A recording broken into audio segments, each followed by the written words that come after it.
Hello friends, welcome to Sathya சமையல். இன்றைக்கி நம்ம சத்யா சமையலில் குக்கரில் நல்லா உதிரான மஷ்ரூம் பிரியாணி எப்படி பண்ணுறதுன்னு பார்க்கலாங்க. நான் இன்றைக்கி காளான் பிரியாணி பண்ணுறதுக்கு 1/4 கிலோ அளவுக்கு பாஸ்மதி அரிசி எடுத்திருக்கேன். பாஸ்மதி அரிசி 2-3 வாட்டி அலசிட்டு நம்ம தண்ணி சேர்த்து ஊற வச்சுக்கலாம். குறைஞ்சது 30 நிமிஷமாவது ஊறட்டும். நம்ம மசாலா எல்லாமே கொரப்பாக தட்டி எடுத்துட்டு அதுக்கப்புறமா பிரியாணி தாளித்து விட்டுக்கலாம். இந்த ஃப்ளேவர் ரொம்பவே நல்லாயிருக்கும். நான் இங்கே ஒரு தக்காளி பழத்தை நல்லா கொரப்பாக இடித்து எடுத்துக்கிறேன். பாருங்கள், இந்த அளவுக்கு நம்ம கொரப்பாக இடித்து எடுத்துக்கலாம். இஞ்சி பூண்டு எல்லாமே இதே மாதிரி நம்ம தட்டி எடுத்துக்கலாம். சின்ன வெங்காயம் பார்த்திங்க அப்படின்னா ஒரு 4-5 சின்ன வெங்காயத்தை கட் பண்ணி எடுத்திருக்கேன். 2 பச்சை மிளகாய், பூண்டு 5 பல் போல் பூண்டு சின்ன சின்ன துண்டுகளாக நறுக்கி வச்சுருக்கேன். இஞ்சி சின்னதாக ஒரு துண்டு நறுக்கி எடுத்துக்கலாம். பூண்டை விட இஞ்சி கொஞ்சம் குறைவாக இருக்கணும். புதினா, கொத்தமல்லி. இப்போ இது எல்லாமே நம்ம கொரப்பாக எடுத்துக்கலாம். நம்ம அம்மியில் கூட நல்லா நச்சு எடுத்துக்கலாம். இடிக்கிற கல் இருந்தது அப்படின்னா அதுலேயும் நீங்கள் இடித்து எடுத்துக்கலாம். நம்மளோட ஆர்கனைசர் வீடியோவில் நீங்கள் இந்த ஆர்கனைசர் பார்த்துருப்பீங்க. இது இப்போ என்னுடைய பிளெண்டர் வச்சுக்கிறதுக்கு ரொம்பவே யூஸ்ஃபுல்லாக இருக்குது.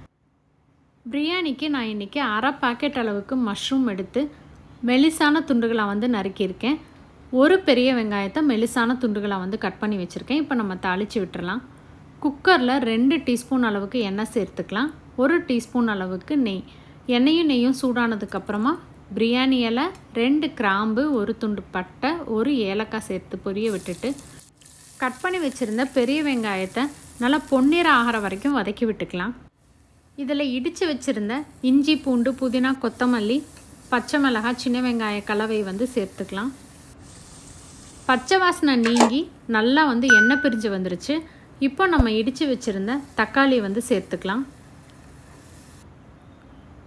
தக்காளி லேசாக வதங்கினதுக்கப்புறமா காரத்துக்காக காஷ்மீரி மிளகாய்த்தூள் 1/4 ஸ்பூன் அளவுக்கு பிரியாணி மசாலா சேர்த்து நல்லா கலந்து விட்டுக்கலாம்.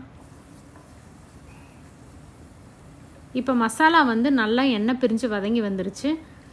நம்ம கட் பண்ணி வச்சுருந்த காளானை சேர்த்து தேவையான அளவுக்கு உப்பு போட்டு நம்ம கலந்து விட்டுடலாம்.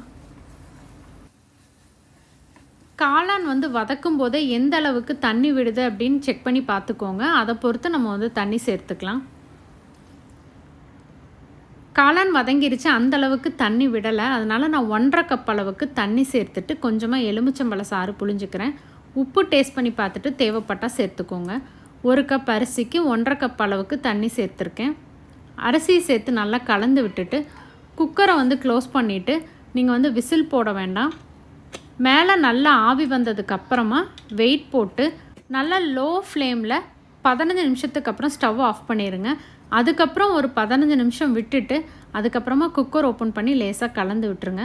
உதிரான டேஸ்டான பிரியாணி நமக்கு ரெடி ஆயிடுச்சு. கண்டிப்பாக இந்த ரெசிபியை நீங்களும் உங்கள் வீட்டில் ட்ரை பண்ணி பாருங்கள். ரெசிபி உங்களுக்கு பிடிச்சிருந்தா மறக்காமல் உங்கள் ஃப்ரெண்ட்ஸ் எல்லாத்துக்கும் ஷேர் பண்ணுங்கள், லைக் பண்ணுங்கள், கமெண்ட் பண்ணுங்கள். நம்ம சேனலை சப்ஸ்கிரைப் பண்ணுங்கள். சுவையருந்திட சுவைத்து பாருங்கள். தேங்க்யூ.